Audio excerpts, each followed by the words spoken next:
let's wind the clock back a little bit. A couple of things I've heard about your childhood, and I want to check if they are true. All lies. First of all, I've heard your mum in particular described as kick-ass. Yeah, absolutely. What was it so amazing about your mum? Just very independent spirit. You know, she was a nurse. She was in the Canadian Army. Just not satisfied being a housewife. She's an artist. You know, my dad was pretty old school and wasn't happy with all these crazy things that she always wanted to be doing. But that, I think, you know, in my formative years, to me, that was my female role model. Somebody that was a mother of 5 and doing all these other things and never satisfied and always curious. You know, and so to me, that's just what, you know, a woman was supposed to be. Okay, so that driving curiosity, along with your dad being an electrical engineer, makes sense. You're into science as a kid, but there was no science club at your school. You had to set it up? Yeah, in high school, there was no science club, so I started a science club. It was myself and a Czechoslovakian girl who had escaped in front of the Russian tanks and didn't speak much English, but really liked science. And we formed the science club. Fantastic. Basically. So that would have been in 69, I guess, because she escaped in 68. And it's not universally popular at your school to be really keen on science. You needed a bit of looking after. Well, it was a very jockey school. Very, you know, they were very proud of their athletics. They had no theater program. They had no science program. And so, you know, I was kind of the nerdy artist that was trying to get both of those things going. And so I got thumped a lot. I was also 2 years younger because I had sort of been accelerated in elementary school, so I was kind of runty compared to all my classmates. Nerdy, young, runty. Smart ass. Bring it on. Right? A nerdy, young, you know, skinny, smart ass, you know, with shoulders about that wide, right? You know? So, you know, I was always getting pounded. So finally I just got tired of that. And I got the biggest guy in my class who was not very good at math. And I said, I'll do your math homework, and anybody that touches me, you beat the shit out of them. And that worked out great. I mean, I've just got the image of one of the jocks at your schools. A new jock arrives at the school and doesn't know about the regime. And then he's just getting worked over. And he's asking this muscly guy, what are you doing? I'm doing this for James Cameron. I'm doing this for James Cameron. Oh, he's doing it for a B in math. There you go. And this is, you got Kapuskasing? Ontario? Yeah, a little mining town up in northern Ontario was where I was born, but I actually grew up in Niagara Falls, the famous, you know, kind of tourist attraction, wonder of the world.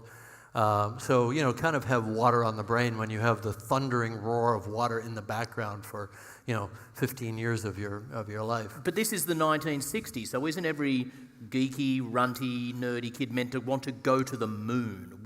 Absolutely. Where was the call of the ocean for you during the space race? Okay, well, here's an interesting thing. A lot of kids these days, you know, don't remember the name Jacques Cousteau. But that, I mean, I think for people of you know, my and your generation, that was the signature, the platinum brand for underwater exploration. Jacques Cousteau was the pioneer of not only doing the exploration, but filming it and bringing it into the living room, the global living room, and showing people the wonders that were under the surface that we didn't dream of. We didn't dream were there.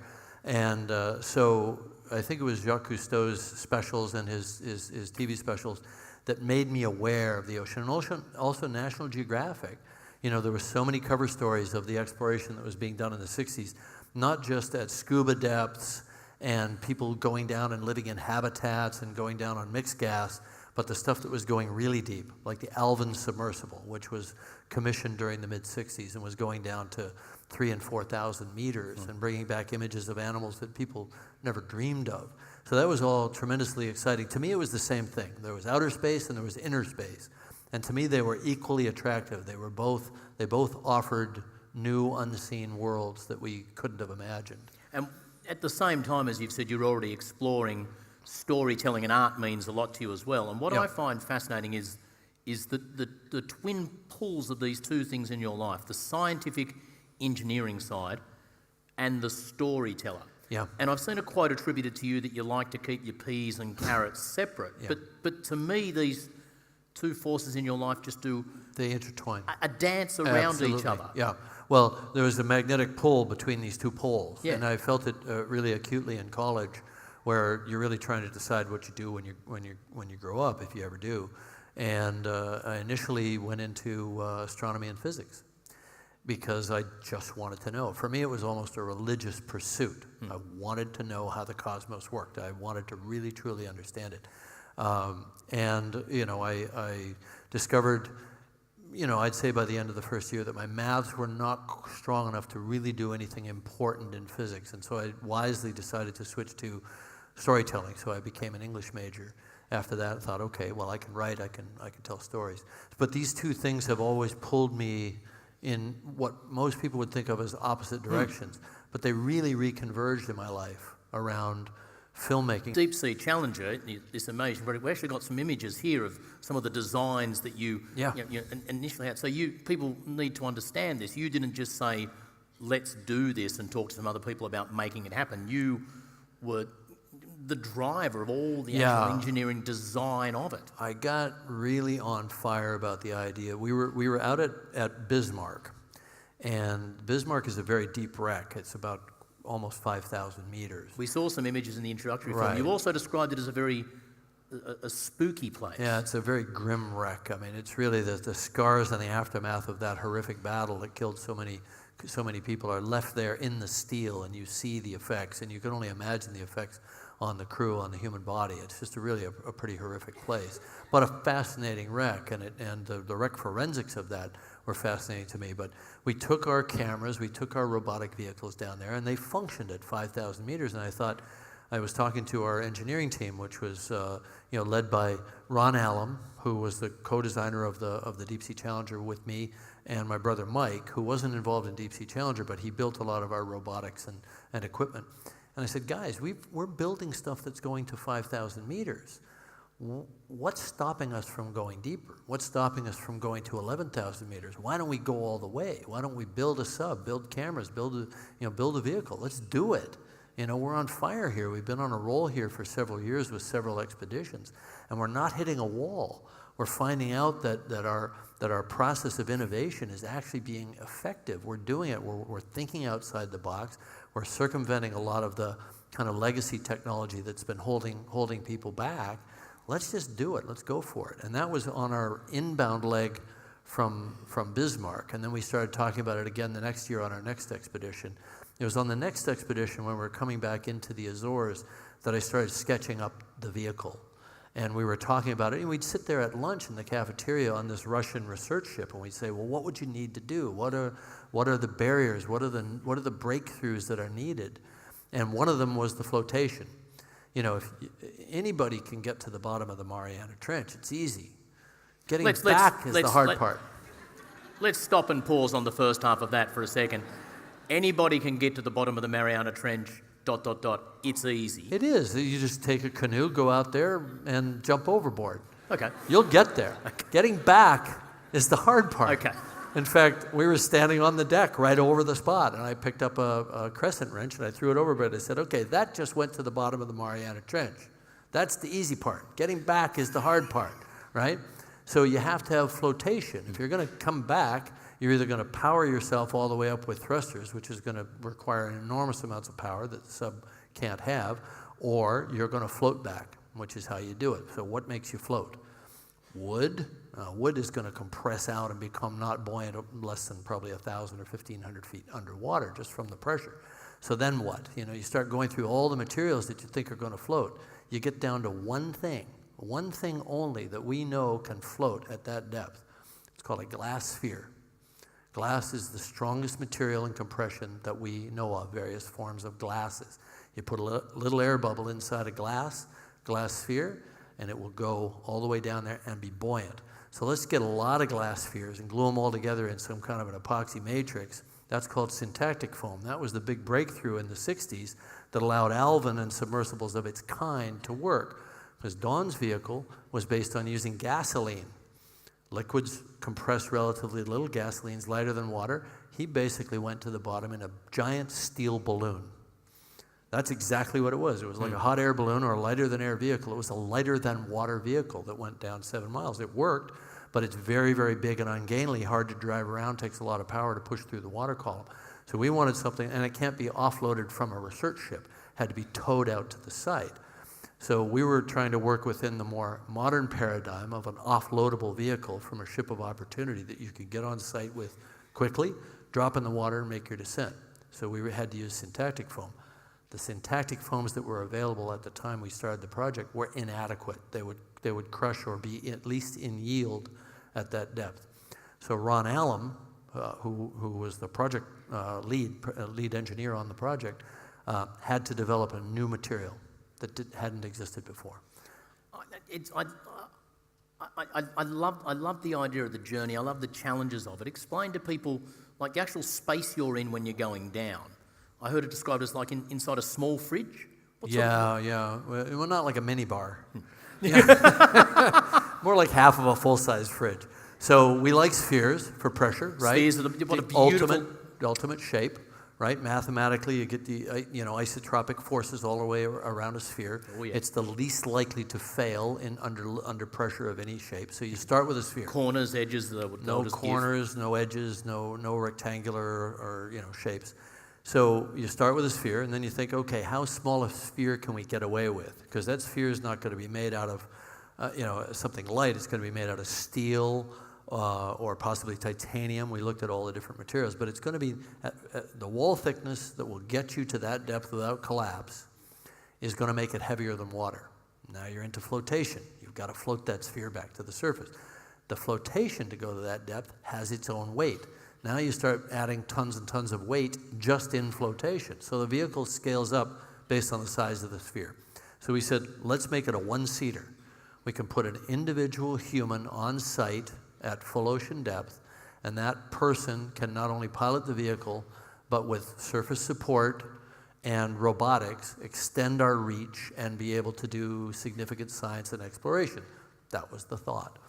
So we started with a one-seater. It wasn't about doing a solo dive for any kind of record or anything like that. That was not our thought process at all.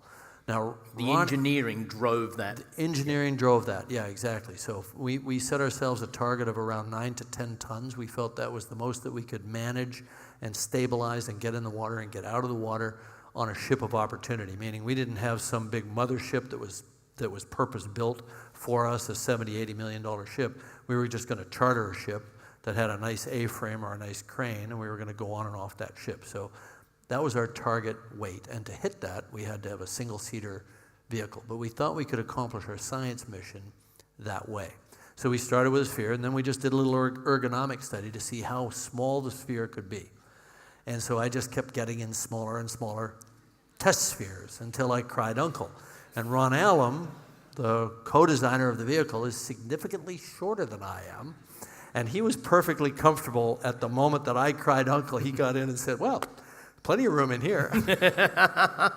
What is some of the science that's come apart from the engineering that shows us in the depths that are possible? Is there other science that came out of those explorations, those journeys? Yeah, absolutely.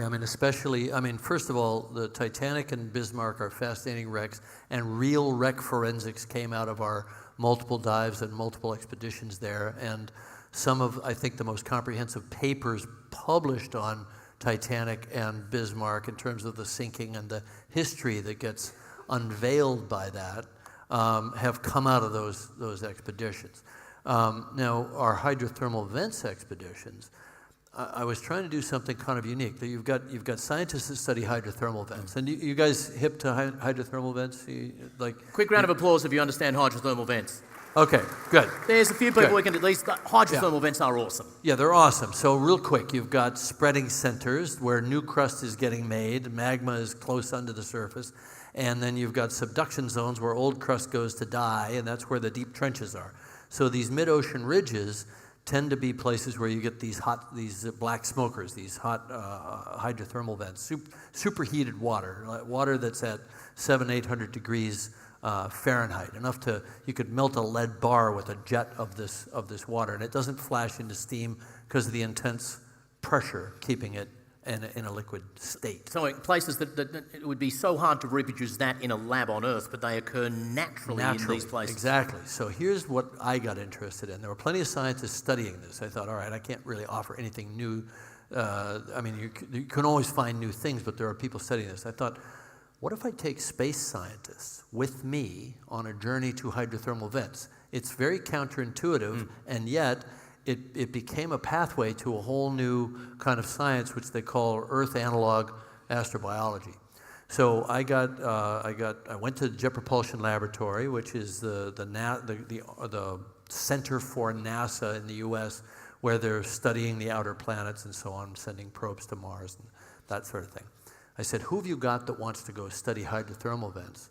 Who's in your astrobiology department? And of course, I got quite a big show of interest from that. So I took some space scientists out to the hydrothermal vents, which they hadn't done. One of the young, just fresh PhDs that I took out there, Kevin Hand, is now running all of Europa science at Jet Propulsion Laboratory, based on that experience. And of course, being a really smart scientist and doing a whole lot of work after that. And he developed a lab where they created pressure chambers where they could simulate the effects of the potential deep ocean that exists on Europa. Okay, so who's hip to Europa? We know what Europa is, right? Yep. Okay, a moon of Jupiter that is heated by tidal effects as it orbits Jupiter. It's an ice moon. But somewhere between 4 and 10 miles under that ice is an ocean bigger than all the oceans on Earth combined. And we now understand that it is hydrothermally heated. And it has all the ingredients for the same type of life that we would find at the black smoker sites on Earth. So there's a new initiative, which I'm happy to say I'm involved in, which is called Ocean Worlds. And it's a joint initiative between NASA and NASA astrobiologists and Woods Hole Oceanographic Institution and some other institutions to put ocean people together with space science people to understand the kind of life that we're most likely to find in our own solar system and in the in the universe at large. So that's cool. To me, that's the new thing. Yeah. Let me step away from the deep sea ocean exploration just for a moment, because you've made some films. Titanic, 1997, directed, written, produced, and co-edited by James Cameron. Avatar, 2009, directed, written, co-produced, co-edited, James Cameron. Between the two of those films, 9 Oscars, 23 Oscar nominations. In 2009, Avatar becomes the greatest grossing film of all time, knocking out of the #1 spot Titanic, which has been there for 12 years. I don't want to make you feel awkward in public, but too late for that. Any one of those multiple things I just listed then, any one of those would serve as an unbelievable highlight of a lifetime spent in film. And you've done... Well, when you put it like that, all together like that. It is amazing that you have done all those things in something that's one of the two twin passions in your life. Yeah. I find that stunning. Well, thank you. Thank you.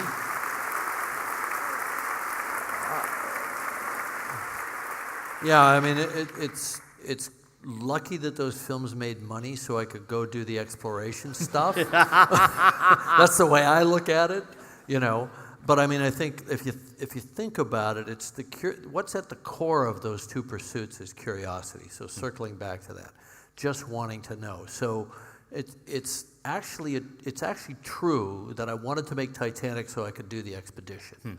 We did the expedition first to get shots of the wreck to put them into the film. And then I sort of had to make the rest of the movie to justify this extraordinary expenditure, which I got the studio to think of as a marketing expense. I said, if we really go to the wreck, that's a great story. We'll get on every talk show, and then people will have to go see the movie. Was there ever a moment like the 4,000th time you're editing Celine Dion's I Know That My Heart Will Go On? Is there just a moment where you think, fuck it, I should have just gone to the ocean. I should have just gone down. Yeah. Well, I mean, I did. I mean, after Titanic came out, and it was such a big hit that I now had some play money, which I immediately promptly wanted to put into deep ocean research and building equipment, because I had gotten the bug making Titanic. We built cameras, we built robotics, and I dove with the Russian Mir submersibles, and they were my entry portal into the deep ocean for most of our expeditions, actually, until we started building our own vehicles. And I just got the bug. I just like that better than the caprice of Hollywood. Because what I like to say to my engineers and to myself when I start one of these exploration projects, which always starts as an engineering project and then we take it to sea and we operate it, is the second law of thermodynamics is not an opinion. They call it a law for a reason. You're playing by a rule set. When you make a movie, there's public opinion and there's critical opinion. It's all very subjective, and you work just as hard on a movie, but your hopes can be dashed based on whether people like it or not. It's a work of art, so people will like it or not like it, show up, not show up. Critics will pan it. But if you make something for the deep ocean, it either works or it doesn't work. It's binary. But at the same time, in something like Avatar, the amount of backstory you put into the Pandorapedia, I've read one quote you said where you do 10 times as much thinking of the science that underpins the story that will ever end up in the movie, right, so that all the science that's in the movie makes complete sense. I heard a story of you explained to Neil deGrasse Tyson. You're saying, well, it's a low gravity, high atmospheric pressure planet, so that's going to support 6-limbed animals instead of 4-limbed beings. The right. amount of work you guys put into the backstory across multiple sciences to facilitate that it was a big part of the journey. Yes, it's a big part of the journey for me. I just think that what leaks through, I don't think the average viewer will look at it and say, oh, those animals have 6 legs because it's a low gravity planet, but a Mars rover has 6 wheels because 4 isn't enough on Mars, which has just a little over a third of our surface gravity. So that made sense to me. So I think if you apply engineering and you apply logic and the rules of science to it, something leaks through to the audience. There's a sense of truth or authenticity to it. They can't quite put their finger on it, but things seem to be there for a reason. Including basing some of the things we see on that planet on things that you've actually seen on Earth, deep sea. Sure. Just a change of scale? Well, deep sea and shallow. I mean, if you look at the barrier reef or any of the coral ecosystems and you look at some of the small animals and you just write that large, all the aliens that we will ever need for our entertainment value already exist here on Earth. They're just out of our immediate field of view. All you have to do is look. I mean, you could spend a day in your garden just looking at some of the bugs and slugs and things out there and see all the aliens you're ever going to need to see. I'm constantly astounded by the inventiveness of nature. And our creature designers, we were always hard-pressed to come up with something that nature hadn't already thought of.